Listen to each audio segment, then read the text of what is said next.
আসসালামু আলাইকুম। ওয়ালাইকুম আসসালাম রহমতুল্লাহ বারাকাতুহু। আমরা কিভাবে অমুসলিম বন্ধুদের বোঝাবো যে আমরা মুসলিমরা বার্ষিকী এবং জন্মদিন পালনে বিশ্বাসী না? বোন একটা প্রশ্ন করলেন যে কিভাবে অমুসলিম বন্ধুদের বোঝাবেন যে আমরা মুসলিমরা জন্মদিন এবং বার্ষিকী পালন করি না। বোন, আমি জানি এক শ্রেণীর মুসলিম আছে যারা বলে জন্মদিন পালন করাটা হারাম। তবে আমার কথা হচ্ছে, কোরআনে একটা আয়াতও দেখি না যেটা বলছে জন্মদিন পালন করা হারাম, অথবা কোনো সহিহ হাদিসও বলছে না জন্মদিন পালন করা বা বার্ষিকী উদযাপন করাটা হারাম। তাই আমি ব্যক্তিগতভাবে বলছি না যে জন্মদিন পালন করা হারাম, তবে অধিকাংশ ক্ষেত্রে যে জন্মদিন পালন হয়ে থাকে সেটা হারাম হয়ে যায় অন্য কারণে। যেমন ধরেন, শুধু টেলিভিশন দেখা হারাম না, ঠিক আছে? শুধু কেবল টিভি হারাম না, কিন্তু এটার 95% বা 99%-এরও বেশি স্যাটেলাইট চ্যানেলে যা আসে সেজন্য কেবল টিভি হারাম, আর আমরাও বলি পরিহার করাই ভালো। সুতরাং শুধু টেলিভিশন দেখা হারাম না, যদি খুব সাবধান থাকেন আর দেখতে হবে সঠিক ব্যবহার হচ্ছে কিনা, সেক্ষেত্রে হারাম হতে পারে। তবে স্বাভাবিক যে নিয়ম আছে তা যদি দেখেন, অধিকাংশ জন্মদিন উৎসব হিসেবে যেগুলো পালন হচ্ছে এগুলো হারাম। যেমন ধরুন, জন্মদিন হোক সেটা বুদ্ধের বা শ্রীকৃষ্ণের জন্মদিন, হারাম কারণ এটা মূর্তি পূজার দিকে ধাবিত করে। তাই জন্মদিন পালন করা হোক সেটা তথাকথিত দেবতাদের অথবা হোক সেটা নবীদের, কারণ তাদের বলবেন যে আমাদের কেবল এক আল্লাহর উপাসনা করতে হবে, আর ঈশ্বরের কোনো জন্মদিন নেই। যদি ঈশ্বরের জন্মদিন থাকে তার মানে উৎপত্তি হয়েছে, তাকে সৃষ্টি করা হয়েছে, এটা যথেষ্ট। তাই যদি কোনো বিশেষ ব্যক্তির শ্রদ্ধা দেখাতে জন্মদিন পালন করেন, এটা মূর্তি পূজার দিকে নিয়ে যায়, আর একমাত্র এই পৃথিবীতে আল্লাহ সুবহানাহু ওয়া তাআলার ইবাদত করতে হবে। এ কারণেই আমরা বলি যে কোনো ব্যক্তির জন্মদিন পালন করা, তাদের সম্মান করা প্রত্যক্ষ বা পরোক্ষভাবে মূর্তি পূজার দিকে ধাবিত করে। হতে পারে এটা সরাসরি, যেমন যীশুখ্রিস্টের জন্মদিন পালন করা, আমরা যীশুখ্রিস্টকে ভালোবাসি, তাকে সম্মান করি, কিন্তু যখনই উদযাপন করতে শুরু করেন তাকে আপনারা ঈশ্বর বানাচ্ছেন। এটা হচ্ছে মূর্তি পূজার মতো, নেতা পূজা, যা পড়ে শিরকের পর্যায়ে, যা ইসলামে সবচেয়ে বড় গুনাহ। এ কারণে যে কোনো ব্যক্তির জন্মদিন পালন করা, স্মরণ রাখার জন্য সেটা হারাম, পরিষ্কার। তাই যদি বলেন কোনো নবীর জন্মদিন পালন করা বা শ্রদ্ধার জন্য কোনো ব্যক্তিত্বের, সেটা হারাম, আমি একমত। কারণ ইসলামে একটা উল্লেখযোগ্য নিয়ম আছে। ইবনে তাইমিয়ার মতে, তিনি সহিহ হাদিস থেকে বর্ণনা দিয়েছেন যে উপাসনার সাথে সংশ্লিষ্ট বিষয়গুলো হচ্ছে ইবাদত। যা কোরআন এবং সহিহ হাদিসে উল্লেখ আছে তা পালন করতে হবে, যেগুলো উল্লেখ নাই সেগুলো হারাম। যা উল্লেখ আছে তা করতে হবে। যেমন ধরেন, কিভাবে নামাজ পড়বেন এটা বলা হয়েছে, রাফেদ আইন করতে হবে, সূরা ফাতিহা পড়তে হবে। তারপর বললেন ঠিক আছে, আমি অন্য কিছু পড়বো, সূরা ফাতিহা পড়বো না, আমি নামাজে একটা হাদিস পড়বো। আমি বলবো কেন হাদিস পড়ছেন? না, তবে কোনো হাদিস তো বলছে না যে পড়তে পারবেন না। তাই ইবাদতের ক্ষেত্রে যেটা বলা হয়েছে সেটাই করতে হবে, বা ক্যাটাগরির উপর নির্ভর করে বাধ্যতামূলক। তবে যা বলা হয়নি তা হারাম। আগামীকাল বলতে পারবেন না আমি এক পায়ে দাঁড়িয়ে নামাজ পড়বো, ঠিক আছে? তবে আমি যদি বলি এক পায়ে দাঁড়িয়ে নামাজ পড়বেন না, আপনি বলবেন কেন? আমাকে একটা হাদিস দেখান যেটা বলছে এক পায়ে দাঁড়াতে পারবেন না, কোরআনের একটা আয়াত দেখান যেটা বলছে এক পায়ে দাঁড়াতে পারবেন না। দেখেন, যা বলা হয়েছে তাই করতে হবে উপাসনার ক্ষেত্রে, ইবাদতের ক্ষেত্রে। তবে মামলাত অন্যান্য বিষয় করতে পারেন ইবাদত ছাড়া। ইবাদত মানে নামাজ পড়েন, ইবাদত যেমন জাকাত, সবকিছু ব্যবসার ক্ষেত্রে। অন্যান্য দুনিয়াবী বিষয় যেগুলো ইবাদতের সাথে সরাসরি জড়িত না, যেটা হারাম বলা হয়েছে সেটা হারাম, যেটাকে হারাম বলা হয়নি সেটা হালাল, ঠিক আছে? কোরআন এবং সহিহ হাদিসে যেটাকে হারাম বলা হয়েছে সেটা হারাম, যেটা উল্লেখ করা হয়নি হতে পারে মাকরু ক্যাটাগরি, মুবাহ ক্যাটাগরি, মুস্তাহাব বা ফরজ, বা হালাল ক্যাটাগরিরও হতে পারে। যেমন ধরেন, কোরআন বলছে শুকর খাওয়া হারাম, মদপান করা হারাম। খাবার যেগুলো কোরআন হাদিসে হারাম বলা হয়েছে সেগুলো হারাম, অন্যান্য সব হালাল। খুব সহজ। আমের কথা কোরআনে বলা হয়নি যে এটা খেতে পারবেন না, উল্লেখ করা আছে না? সহিহ হাদিসে উল্লেখ আছে না? ও এটার উল্লেখ নাই তার মানে হারাম না। উল্লেখ নাই মানে হচ্ছে মুবাহ, ঐচ্ছিক। হালাল, হালালের ক্ষেত্রে হতে পারে মুবাহ, মুবাহ মানে ঐচ্ছিক। এটা মুস্তাহাব হতে পারে, ফরজ হতে পারে। যদি ফরজ হিসেবে উল্লেখ না থাকে তাহলে ফরজ না।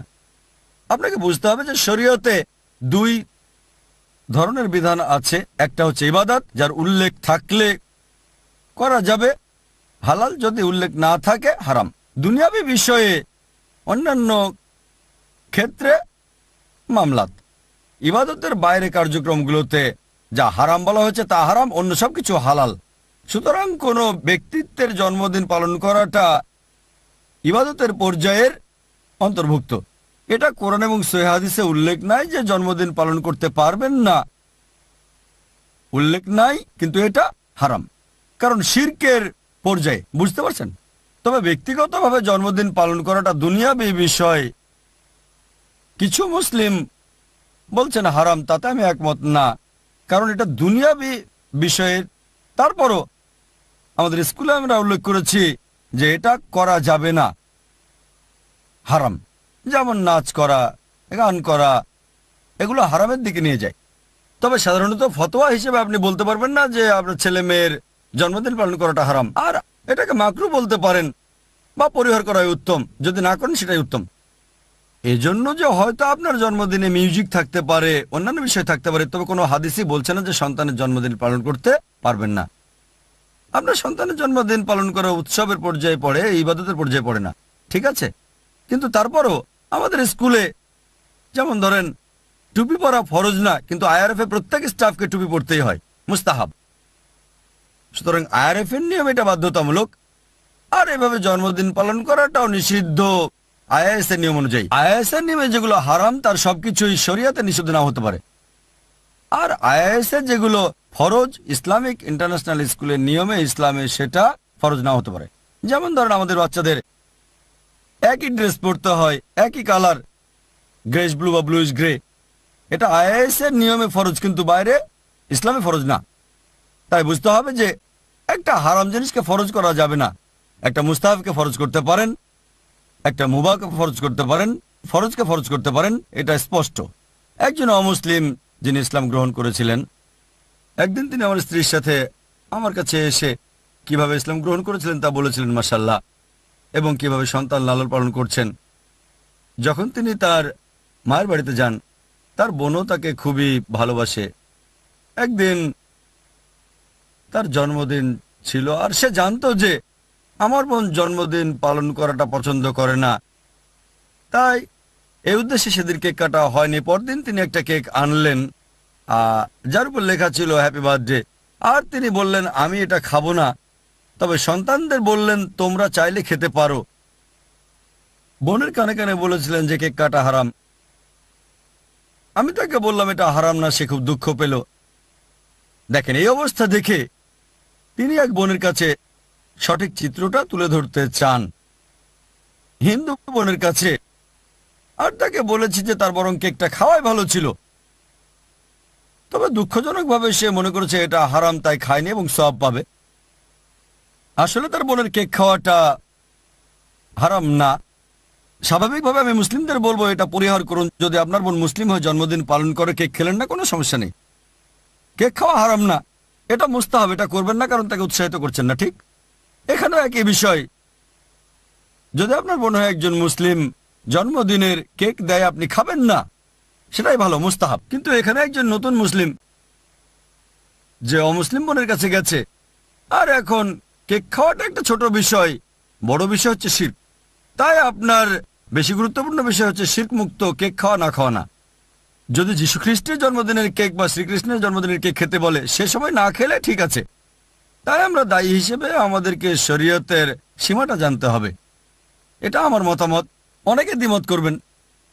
এটা আমার মত যে কোনো ব্যক্তির জন্মদিন পালন করা হারাম না, তবে আমি বলবো মাকরু বলতে পারেন, মুসলিমদের পালন করা উচিত না, ঠিক আছে? আমি যদি বলি দাঁড়িয়ে পানি পান করবেন না, কিন্তু দাঁড়িয়ে পানি পান করাটা তো হারাম না, মাকরু।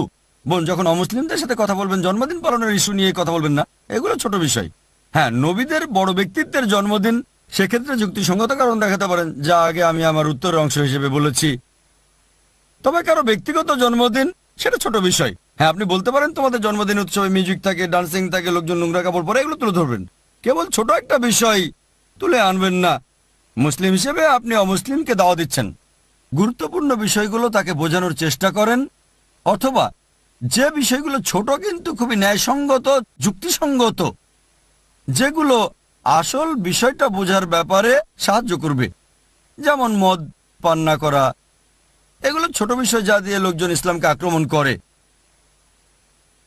একজন পুরুষ একাধিক বিয়ে করতে পারে, এটা কোনো বড় বিষয় না, কিন্তু এটা অনেক সময় অমুসলিমের মনে বাধা সৃষ্টি করতে পারে। তাই মাকড়সা জাল পরিষ্কার করেন, বুঝতে পারছেন? তাই যদি এভাবে দাওয়া দেন, ইনশাল্লাহ বোন আপনি সফল হবেন। আশা করি উত্তরটা পেয়েছেন।